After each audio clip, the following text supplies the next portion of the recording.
Ian, what's up, buddy? What's up, brother? How you doing? Not too bad, not too bad. What we got in store for today?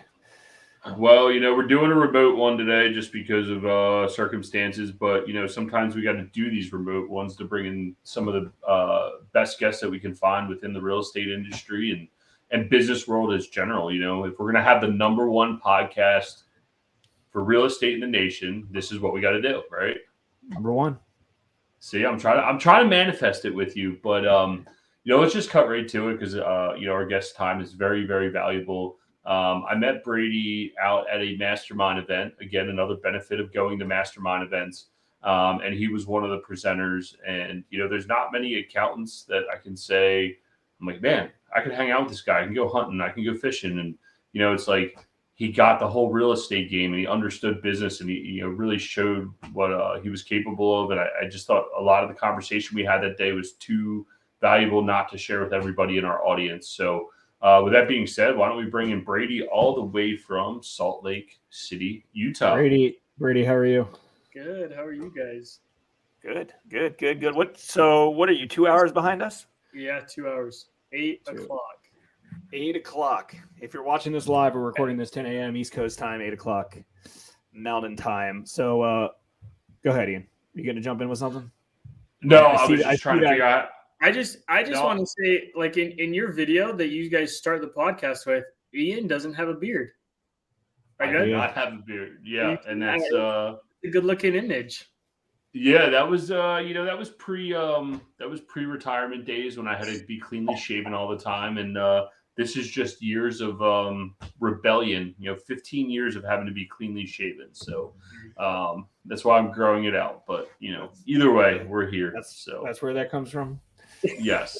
We're gonna say it took you 15 years to. I was gonna say wisdom. He said rebellion. I was gonna say wisdom.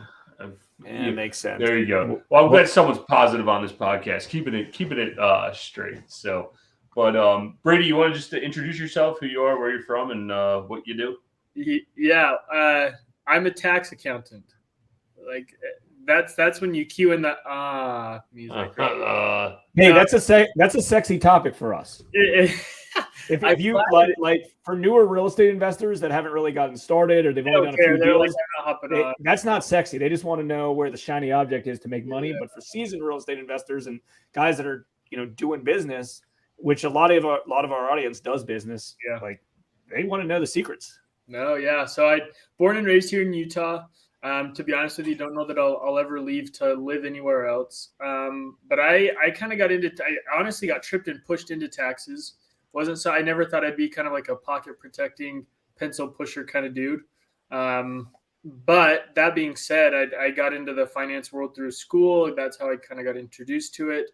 And then I fell into accounting because my father-in-law, he owns a business, and his accountant was like, hey, I need to hire people. And I was like, what the heck? You're going to pay me more than I was working in title at the time. And I was like, I'm going to make more money there anyway. So I was like, might as well try it. And then I fell in love with it. The thing that I really love about taxes is there is so much you can do to not pay them that they just don't know what to do and how to do that. And so I felt like I could provide a lot of value in teaching people how to not pay taxes. So I worked at that firm for a number of years. And then just over 2 years ago, I left and started my own tax and accounting firm. We're based out of Draper, Utah. But I would argue that we have more clients outside of Utah than we do in Utah. So in fact, I was in Orlando yesterday with some clients and had a good time there. But yeah, we specialize in kind of the real estate realm. We also work with kind of e-commerce or crypto individuals, and then a lot of Salesforce, real estate, solar, pest, etc. Those are kind of our main niches. Yeah, I think for those that don't know, I think it's a valid point here that Utah in general, based on your demographics, you guys have a lot of people that go out and do a lot of door-to-door sales, and I think that's where you get some of that niche from, correct? Totally. Like you could argue that the largest door-to-door or the most influential door-to-door company, which is Vivint, was started here, and that's where the majority of your quote-unquote sales or summer sales companies are based out of. So.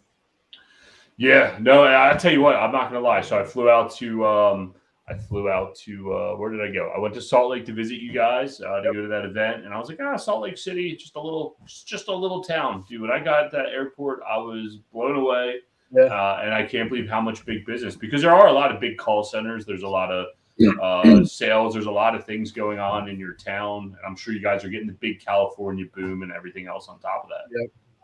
Yeah. Well, the tech, like they deemed it the Silicon Slopes. The tech industry is. It's exploding here. It's awesome. So let's dive into some broad tax savings advantages of owning real estate. Why don't we start with that? So, typically in the real estate world, there's a few different ways that things are taxed, right? Like, sure. You flip a house, you're paying, capital gains tax on that. You wholesale a property, you're paying capital gains on that. And the real magic and the real benefit happens when you actually own the real estate. So maybe let's just talk about the basics of investment real estate and some of the advantages. Yeah. So can I make one correction on what you said real quick? Absolutely. So, and I'll preface this by saying any type of income is either active or passive, right?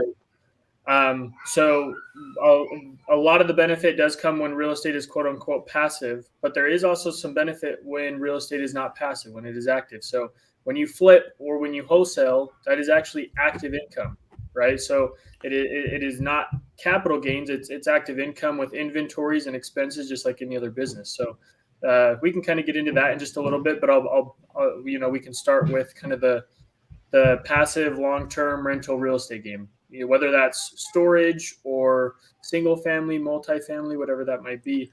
And I'll start, and we can kind of dive into this a little bit deeper, but real estate is one of, if not the only investments, business, active or passive, where you do not pay federal taxes right now, in the future when you sell the property, and in the extended future when you die. Like you literally, it is set up right now, the way the law is set up right now, you literally do not pay a federal tax. Now, that's not to say that you don't pay property taxes or you don't pay employment taxes if you have property managers. Federal tax-wise, you literally should not ever pay taxes if you do it right. Yeah, and I think that's the big beef that a lot of people have with our past president, Uncle Donald, that, he doesn't pay any taxes, but, he was using granted, he had some other losses, but real estate is one of the best tax advantage industries out there. I mean, do you think there's a better one out there that is more tax beneficial than owning rental real estate? From an investment standpoint, no. I don't, because you literally like I said before, you literally do not pay taxes. So from a tax perspective, is there a better investment? Absolutely not. From an ROI perspective, and I'm sure you guys have talked about this before because I've heard some of your podcasts, cash on cash returns can be exponential, because not only am I, and not necessarily cash on cash, but total ROI on a property, not only are you getting cash flows, which you always want a cash flow is king, but you're also gaining appreciation on money that you never invested, right? You buy a property for $1 million, you only have to put maybe $200,000 down on that property. You're still gaining appreciation on $1 million worth of property. You're not gaining appreciation on $200,000 worth of property. And all of that can be tax-free. As with a stock, you got to capitalize that. There's no way to trade that stock for another stock like you can do with real estate. So from a tax perspective, no, I don't think there is a better investment.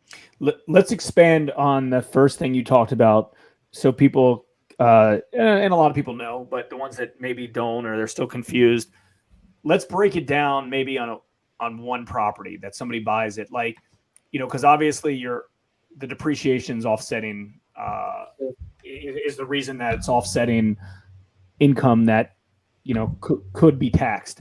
Like, do you have a kind of a formula or kind of a scenario in your head related to, like, cool, this is what happens. Somebody buys a property for $100,000. They rent it out. Do you have kind of a go-to for explanation purposes? Yeah, I'll use a property that I bought not too long ago. It was a condo. Now the play with this condo for me specifically was appreciation, and I'll talk about that in just a little bit. But for me, this condo, it was like $220,000. We put 10% down. Right, we got a great loan opportunity on that condo. We put 10% down. Now for us, we rented that condo. It was kind of like in a college town, so we rented that condo to a bunch of students. We cash flowed about $900 a month. So our mortgage was $1,150, and we were just at the $2,000 mark in rental income. Okay. Now for us, that rental income was great. That was actually our first property that we had purchased. But that rental income was great. Now on paper, so we'll kind of start with now, why people shouldn't pay taxes now on their rental income. Right now, rental real estate on paper should always be a loss. Every single year, it should be a loss on paper. Not because you're losing money. You never want to go into an investment where you're losing money, but because on paper, there is a cashless expense referred to as depreciation that people can utilize to offset the income and not have to pay taxes, and sometimes even receive a greater tax savings because they can utilize those losses to offset other incomes, right? So on paper, we were making, total gross rents $24,000 a year after we deducted our mortgage interest, property taxes, insurances, the HOA fees.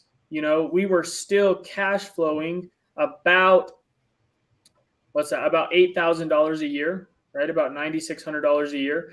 But because we paid $220,000 for this property, we were able to recover the cost of that asset every single year for 27 and a half years. And that deduction alone was enough to offset that $9,600 difference between our income and our expenses to make it show that we made no money on paper. Yeah, and that's the power of real estate right there. Then you start layering in some refinances or whatever else. You start taking more money out tax free while you're getting your depreciation. I guess based on this thing, there's a couple different. Ian, let me jump in real quick 1 sec, just to loop that together, and that's because you took that $220,000 purchase price, you divided it by 27, and that got you to $8,000 a year, which you were as the depreciation. Correct. Okay. Yes, that's correct. Well, yeah, technically less the land value, but that's technical crap, and that's kind of where I was going to go on some technical stuff. In that situation or some larger assets, while we're on the topic of depreciation, I know cost segregation's quote unquote ending this year. Really, it's just going from 100% bonus depreciation down to 80% next year, I think. Can you just clarify some of the benefits of cost segs on some larger properties? Because it's like one of those terms that's just getting tossed around. It's just cost seg. But I don't think people understand the benefit of cost segregation right now. Yes. So I'll start with depreciation in general, because a cost segregation is depreciation. Depreciation, for those of you who are new to that term, is a cost recovery. When you purchase an asset, typically an asset, whether that's a car, a piece of equipment, or a piece of property, real estate, costs a little bit more, right? A car is going to cost you $30,000. A piece of real estate could cost you $1 million.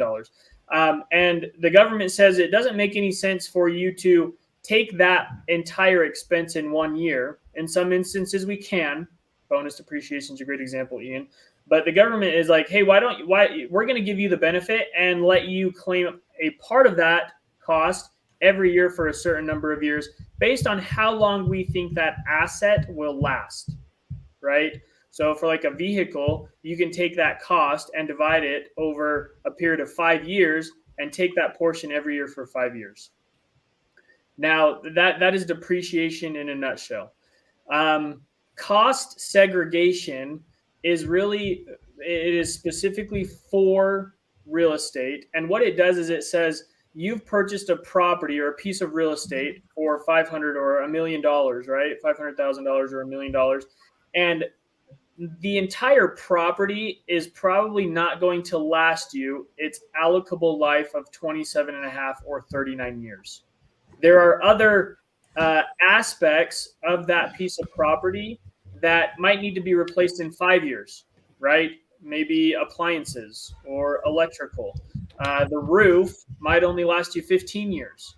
So what a cost segregation does is an engineer and an accountant go into the property and they allocate costs to the different assets within that property, right? Your footings, your foundation, your structure, that is probably going to last you 27 and a half for residential or 39 years for commercial.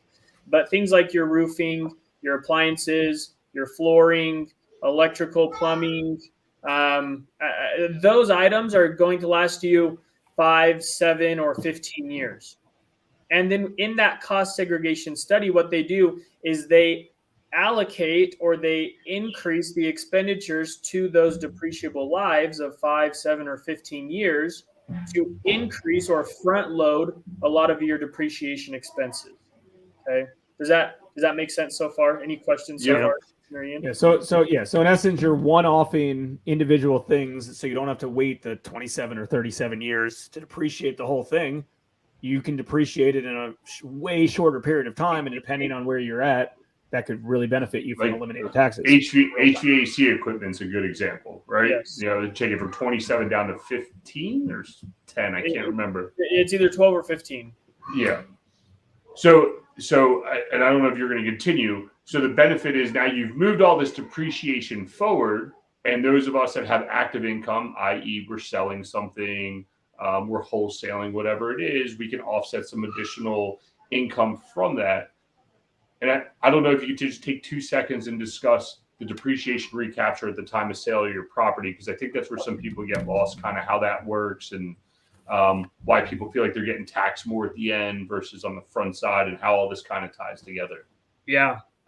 So to kind of back up just a little bit. Yeah. So like, for example, if you went and purchased a property that was $1 million, really what a cost segregation is going to do is it's not going to say, hey, we're going to allocate that $1 million over 27 and a half years. We're going to front load 40, sometimes even 60 or 65% of the cost of that property based on the different assets within that property into the first, 5, 7, or 12 or 15 years.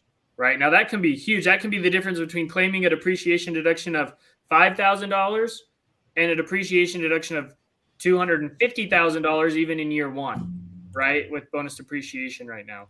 And for some people, that can be huge. You know, people wonder, why did Donald Trump never pay tax? That is the reason why Donald Trump never paid taxes. He just used depreciation on his assets and front loaded those expenses to offset other incomes, right? He went and made millions of dollars in The Apprentice, but because he's a real estate professional, never paid taxes on that income that he received from The Apprentice because all his real estate offset that, right? So wouldn't that be two different income types though? You probably know where I'm going at with that, but I'm trying to explain it the right way. Because that's something. Well, it ties right along with Ian's question, which is kind of where I'm going. So there are 3 classifications when you invest into real estate. There is a passive investor, there is an active investor, and there is a real estate professional. Okay. None of my clients, unless they invest into a fund or a syndicate and are limited partners, are passive investors. There are no tax benefits for passive investors. You can't use any of your losses to offset any of your other active incomes. Okay. There is an active investor, which means I have some say. I can depict what rental costs should be. I can say what terms should be. And there are some tax benefits to active investors. If you make less than $150,000 adjusted gross income, you can utilize your passive losses to help offset some of your active income. Okay. So for the most part, like I said, all of my clients are at least active investors unless they're an LP in a syndicate or a fund, in which case, they're most likely a passive investor at that point anyways. Now, the third option is a real estate professional.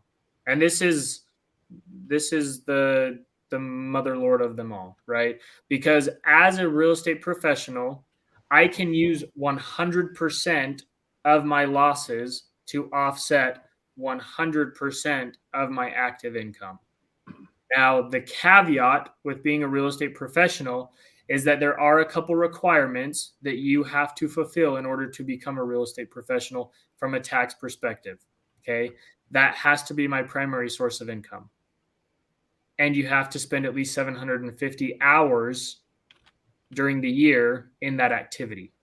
Or if it is not your primary source of income, okay, and you have to differentiate these between activities with what you're doing, but you have to spend 750 hours more than another activity that you're doing outside of real estate.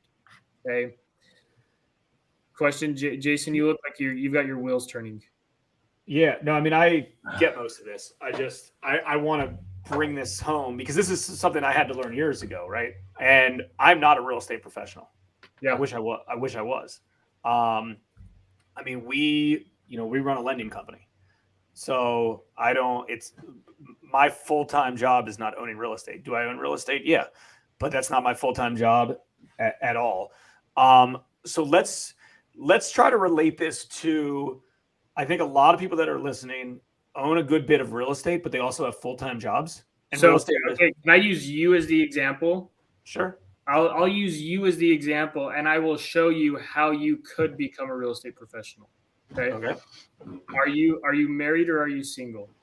Married. Does your spouse work? No. Why not? He just doesn't. Why does she not help you manage your properties? Why does she not help you look for listings? Why does she not spend 750 hours a year in real estate and make that her primary source of income? Because once one spouse qualifies as a real estate professional, both spouses qualify as a real estate professional. So they need to spend 750 hours per year. So how much time is that? Like that's how many hours a week?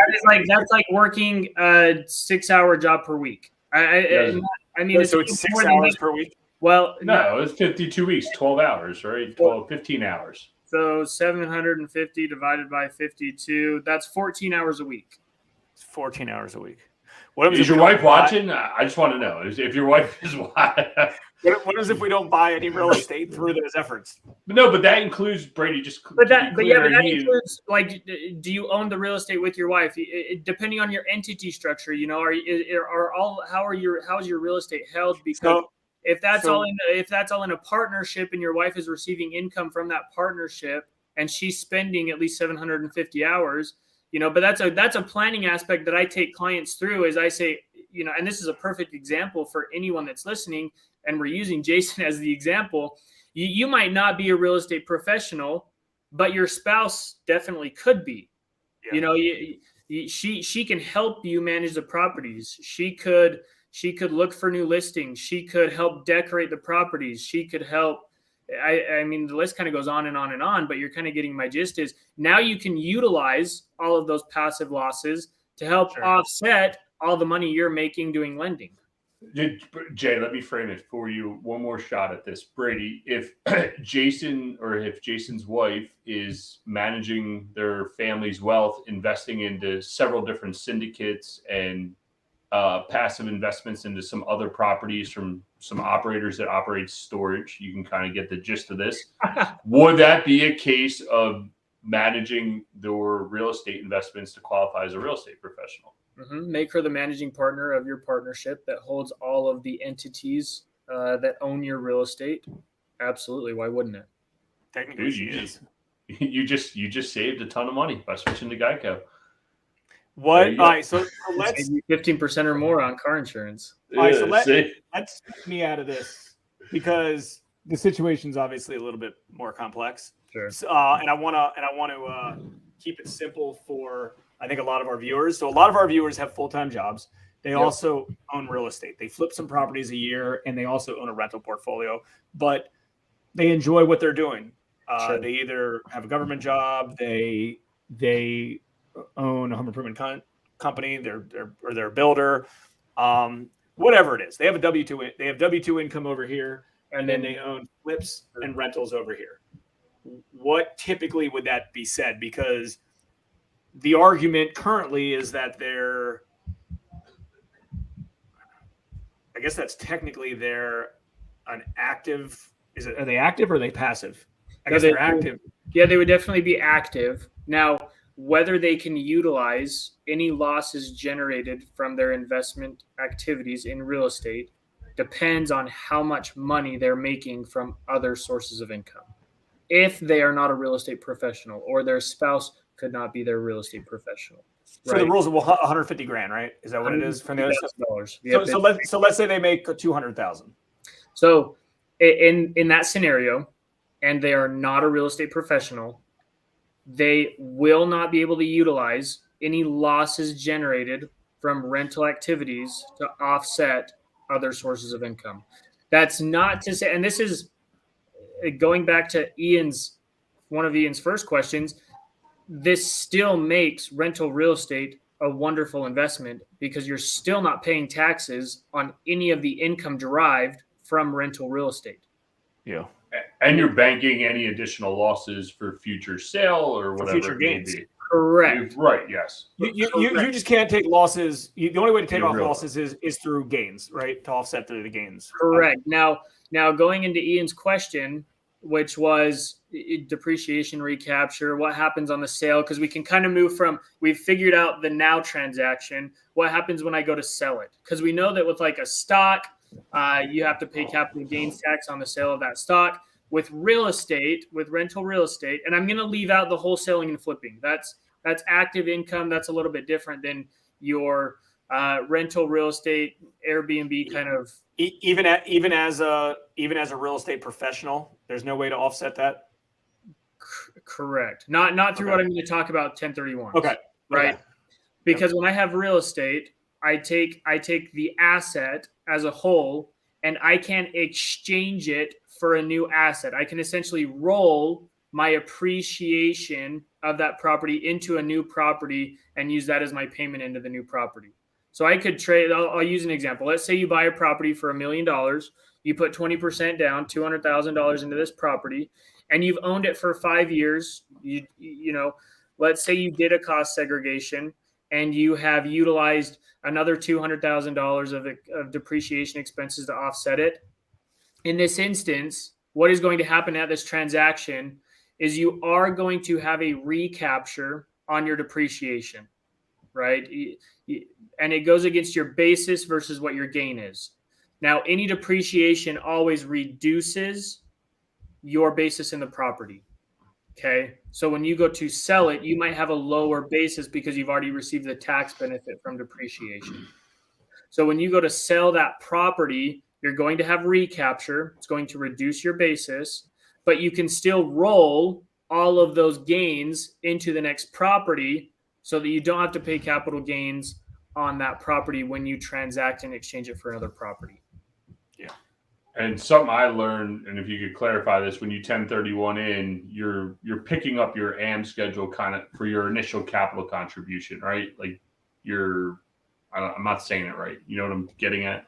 Yeah, there's essentially the easiest term to use is an adjusted basis. You have to factor in an adjusted basis for the new property because of the initial capital contribution into the property, the depreciation that you've taken, what the new basis is of the new property. So it does adjust your basis, and that in some instances, depending on what is going on in that property, can be somewhat complex. But that's why you hire someone like myself to do it for you. Yeah, well, this is exactly it. And like when Jason says it, we both learn this stuff in real time. You know, Jason's a little more, you know, he's on the active side, so he knows a lot of the tricks and tips, you know, with saving on that side. And I've learned a lot on the rental real estate side. I'm like, oh, well, if we do this, this, and this, like I tell them all the time, dude, if you're paying taxes, you need to buy more real estate, right? Like that's the game. It's just mentally what works for me.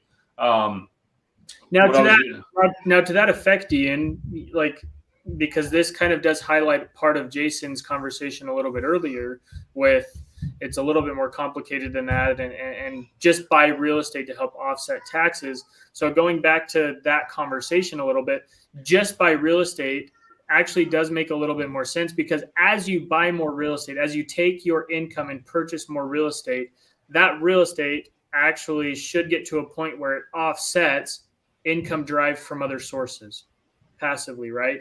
And I know your whole mantra, Ian, is you want to take individuals who are men and women serving in the fire as a firefighter, which I think is a great tool that you're using to help them create passive income and cover the income that they might be making being a firefighter.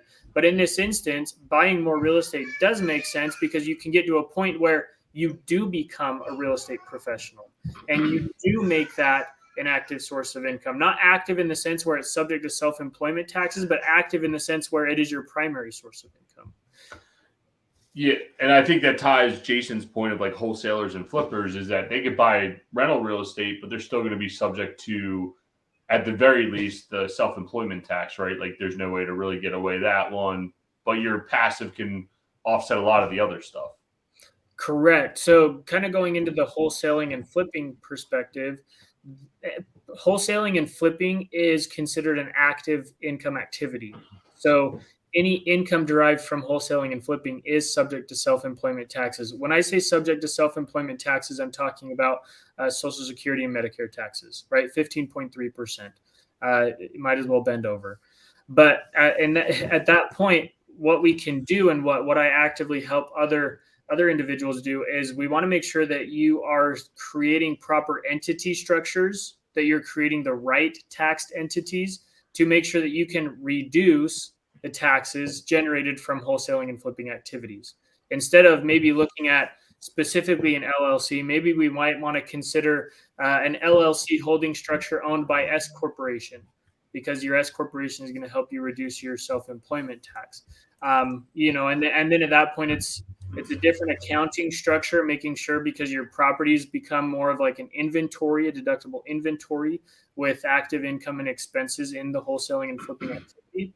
But yeah, to your point, Ian, these individuals who might be wholesaling and flipping might also be considered or could be considered potentially real estate professionals in the sense where they have passive holdings on the side that they're involved in so that they can utilize those losses to help offset income earned in active activities through wholesaling and flipping. What describe? I know you said a lot of people aren't passive investors in related to tax perspective, but what would be an example of that? Of a passive investor? Yeah. So between active, passive, and real estate professional. Yes. So someone who is passive, by definition, gives their money to someone else to invest it for them. Okay. Right? This and like I highlighted before, typically this would involve like a syndication, right? You guys raise capital in a syndication, and those individuals typically do not have a say as to what properties are invested in with the capital used. They have no say as to how much they're going to charge for rents. They really are very hands off. They make no decisions. They just get their K1 and any distributions given to them throughout the year. And I guess what's the disadvantage of that on a tax perspective? Because they can still offset. They can only utilize the passive losses to offset passive income if they have it. So we call them pigs and pals. This is nerdy for one sec. Passive activity losses will offset passive income generators, right? But they will not offset active income generators. And a passive income generator would be let's say a sale of that property down the road, right? So no, because at that point, a sale of the property would be considered a capital activity subject to capital gains. So it's different. A passive activity could be ownership in a business that you're not an active member in. Let's say, for example, Ian, you owned part of a restaurant. Okay, you put some money with somebody's into a restaurant, but you are a limited member in that restaurant. Okay, you just put money into that. And then on the side, you invest into syndicates or funds, right, that are generating losses because we're utilizing depreciation and things like that to help offset the income generated. That income activity through real estate could offset your passive investments into other businesses, right? So for individuals who do have a higher net worth but don't want to be hands-on in their real estate, this still makes sense to invest in real estate because you can still use these passive losses to offset other business passive investments. Right? Now, to go for it, does that make sense, Jason? Does that answer? Yeah, well, because we're passive on some of our business entities. Sure. And that makes sense because some of our entities are income generators. We don't really do much in them. Yeah. And sometimes it's a question mark is like, is this going to be an active? Are we going to pick this up as active or passive this year? Yeah. And the whole active versus passive from a non-real estate perspective, it just depends on how much involvement you do have in that organization or in that business. Yeah, exactly. This makes a lot of sense. All right. One other question that I think is going to be beneficial on this exact topic. I think a lot of the folks listening that invest in real estate are also real estate agents. They're realtors. Their primary income, their primary job is realtors. Plus they own rentals, flips. I'm guessing because I don't think, and maybe I'm wrong about this, but a real estate agent is not a real estate professional, correct? It's just active. They can't. Yeah, they can. They can be. Absolutely. Okay. Yeah, so that's good. Yeah, 100%. And even if you look at tax codes and certain court rulings, even someone like yourself who's in the mortgage business, who's in the lending business, can still be considered a real estate professional, right? You can be. It's not always the case. You can be, depending on how your entities and your incomes and your time's allocated. But yeah, sure. Lending, title, real estate, property management, all of those that are involved in the real estate aspect can be considered real estate professionals. So yeah, okay. In fact, the clients that are active in real estate and real estate agents, things like that are my clients, they're the ones that pay the fewest amount of taxes that invest in the real estate. Nice. Yeah. You know what's crazy? I've heard like this conversation from several different accountants, and every time I'm just always fascinated to like watch it walk through of where we're going and just hearing it over and over again, the power of real estate, how it works. And not enough real estate investors, and we all start investing in real estate because, we want cash. And you don't realize all these benefits. But as you start to learn these benefits, these are real things. They're not only real things for yourself, but if you start taking on capital from investors, these are real conversations that you have to have with them and discuss these exact tax things, even though we always say, hey, consult your tax advisor, accountant, whatever you have, CPA.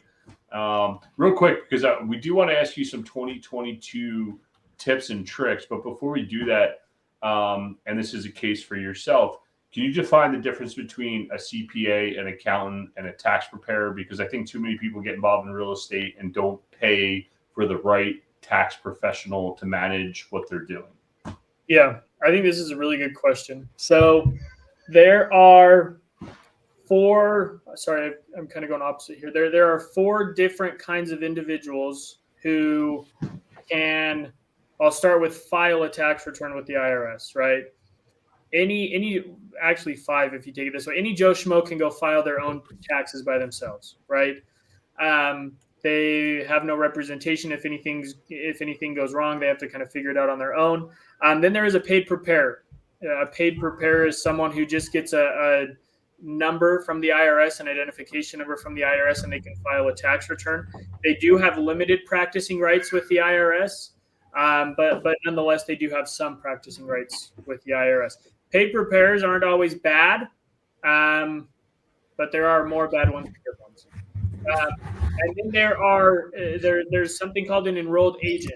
Now, an enrolled agent is actually something that is not known very well, but an enrolled agent is kind of like taking a CPA exam, but you take it with the IRS. So it's a rigorous test with the IRS. And as an enrolled agent, I have unlimited practicing rights for my clients, for anyone really, with the IRS. I can do anything that like a CPA or a JD can do for their tax clients. Okay. The CPA is someone who has taken a test with the state and is certified through the state to represent accounting clients within that state. And there's typically reciprocity among states for that CPA designation. Okay, they also have unlimited practicing rights with the IRS for their clients. Now, the difference is what they actually specialize in. Because I know plenty of CPAs, and I am not a CPA, but I know plenty of CPAs who do not know a lick about taxes, right? Maybe they specialize in audit, or they specialize in CMA, or there's, the M&A. There's a few different ways that a CPA can make a buck. But when looking for an accountant, find someone who has a licensure. It could be a JD, an EA, or a CPA. Because they will be able to better help you in the event that something does go wrong with the IRS. But then just make sure that they understand the niche, or are even involved in the niche that you're wanting to invest in.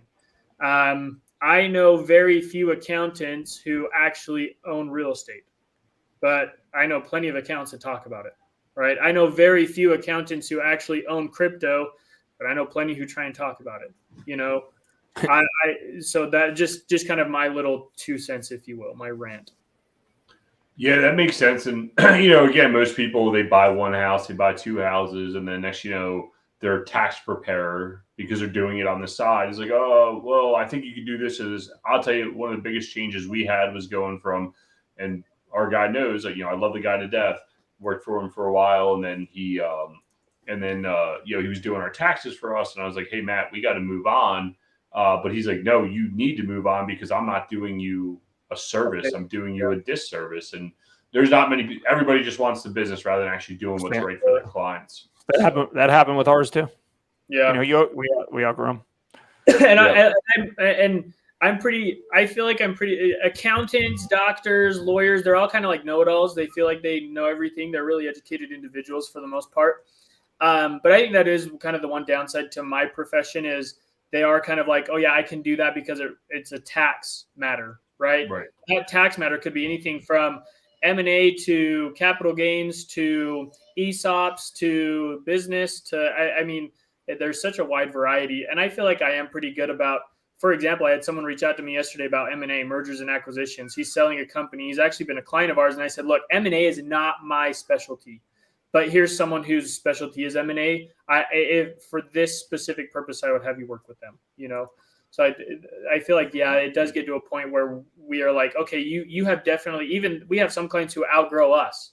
It doesn't happen too often, but it does get to a point where we are like, hey, you really need to have someone in-house, right? We'll work with $1 to $50 million revenue companies. And we're like, okay, you have gotten to a point where you're 50, 55, 60, it would be much better for you to have someone in-house who's managing all of this for you. So, yeah, that definitely makes sense. What, speaking of being experts in the topic, and you've obviously expressed your expertise in accounting for real estate, what are some 2022 tips and tricks, that you got up your sleeve, or new codes that have come out? I know it's kind of early for 2022, but some things that should be highlighted for real estate investors to pay attention to, besides them trying to take away 1031s this last go around. Yeah. But some stuff that we can do to protect ourselves, whether it's on the active or passive side. So we are kind of early, but I also don't think that they're going to do much more with the tax code right now because of midterms. I think if midterms weren't a thing right now, there might be some changes. Other than that, the biggest change right now that we could experience from a real estate perspective is a step down in your bonus depreciation from 100% to an 80%, which does take a little bit of effect. But even then, you can still take advantage of things like a cost segregation analysis or accelerated depreciation on certain aspects of improvements, upgrades, things like that, capital expenditures. Those are the biggest ones. Like I said before, because of midterms, I don't anticipate them making any major changes this year. Yeah. Unless they whip one out, which they could, but who knows? Oh, then again, well, I guess we shouldn't talk about economy on here. But speaking of which, let's could you talk about, because we're legacy owners, I think is the best way to put it, right? Like we're long-term cash flow guys. Whether it's with us or we have capital investors who invest with us, it's a legacy for us. Can you discuss stepped up basis and just kind of what that looks like for some people? hey, you're older, you're getting ready to pass your real estate to some family members, or you want to plan for it, some things that they should know about that. Because I think that's a big thing that a lot of people don't know about. Yeah, which would actually be, so this is, that's a great segue, because we've covered how you cannot pay taxes now through real estate. We've covered how you cannot pay taxes when you sell or exchange your real estate. The final way when you would be taxed on your real estate is upon expiration. I feel like that's a good word instead of saying death all the time, right? But when you die, right now, the way the tax code is written, and I say that because it could change. You never know, but it could change by the time 83 of us pass away. Right now, the way the tax code is written is you have a lifetime exemption on your assets that you pass down to your beneficiaries. Okay, right now that exemption is like 11 point something million dollars per person.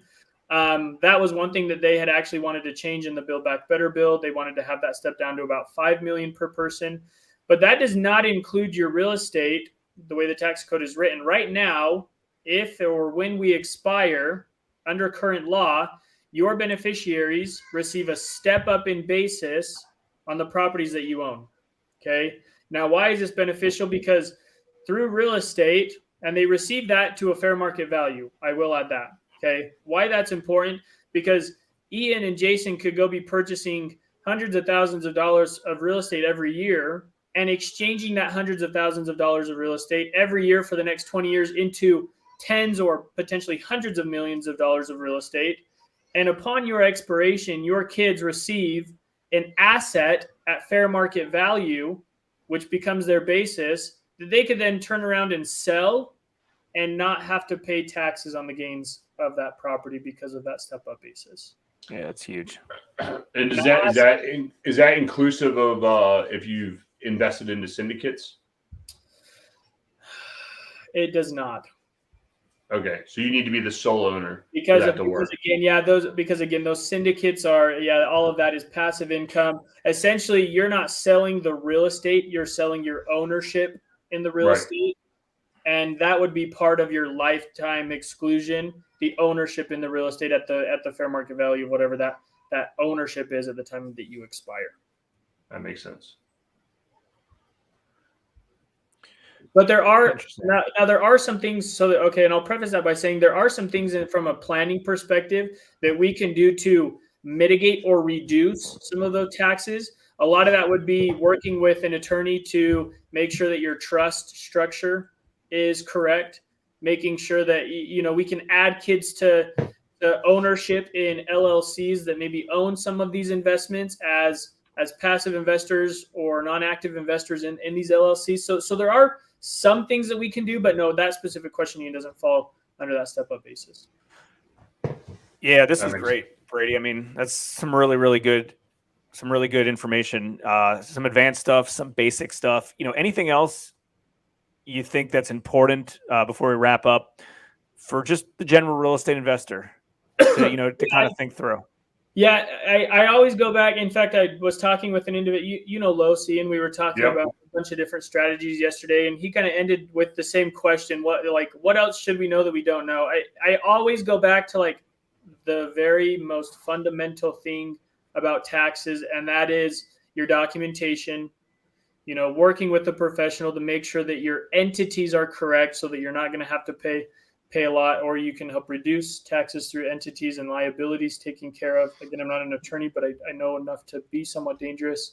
But your documentation is key, whether you're wholesaling, flipping, or real estate investing. Your income, your expenses, depreciation, things like that. Your documentation is key, just because that's what's going to help protect you if, and dare I say the word audit, but if you ever get audited, right? And that would be my biggest thing. Is it's so easy to make tons of money. It's so easy to make tons of money and not have to pay taxes. But having someone on your team that understands that is key. Yeah, that makes sense. Great. Brady, where's the best place everyone can find you on the internet? Or how can people reach out to you if they're interested in having a discussion with you?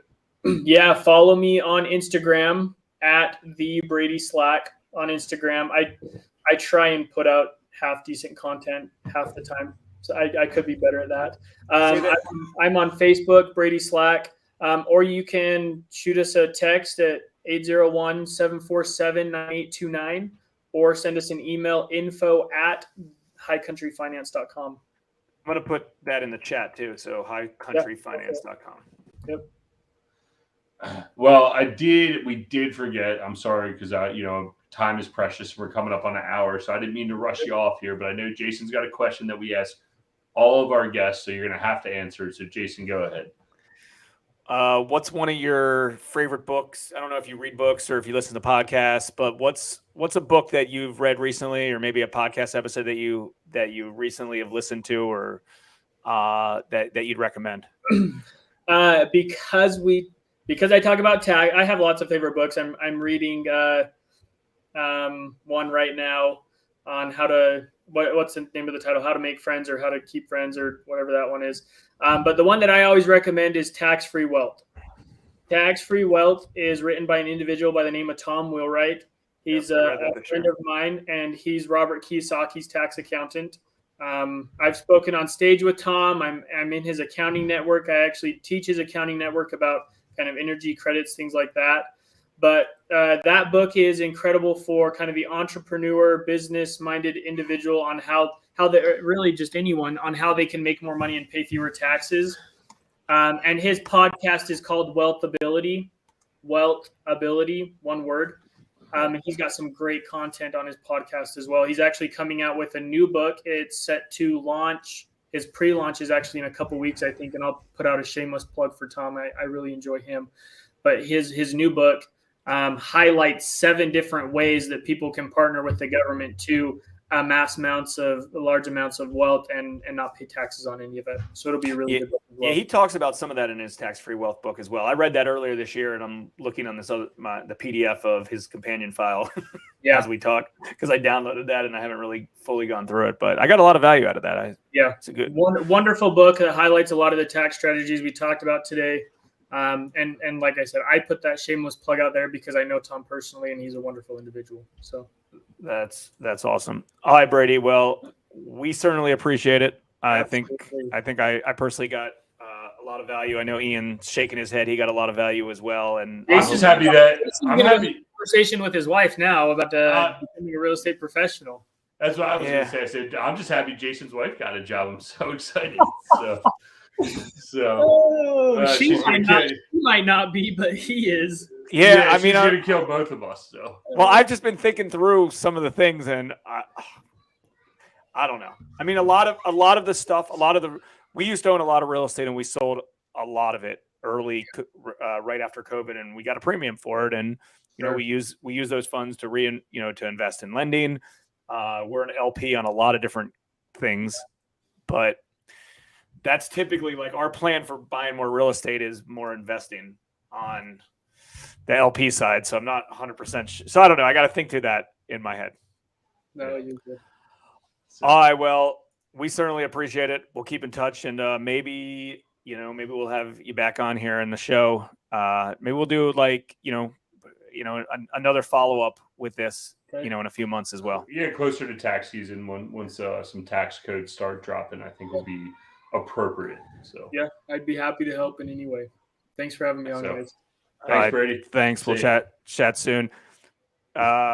Cool. So hey everyone, if you like this content and the content that we're doing, Ian and I have a lot of fun doing this. We kind of have a joke that if we're not talking publicly on camera, we just be talking to ourselves about this stuff because this is fun for us. And we'd certainly appreciate if you could give us a quick review or a lot of people watch this on YouTube, a lot of people watch it on Facebook, a lot of people listen to it on iTunes. However you're watching it, however you're listening to it, if you give us a quick review, we'd certainly appreciate it, and share it with a friend who also might find this content valuable. And we've got some upcoming guests here in the next week or so. So we've got a lot of new podcasts dropping soon. Hopefully you guys liked this one, and give us a thumbs up, and we'll continue to do it. Thanks, guys. Chat soon. See ya. Thanks for tuning in to the Real Estate Reserve podcast. Do us a favor and like, comment, and share our broadcast. It helps the algorithm and helps us spread the word too. Till next time,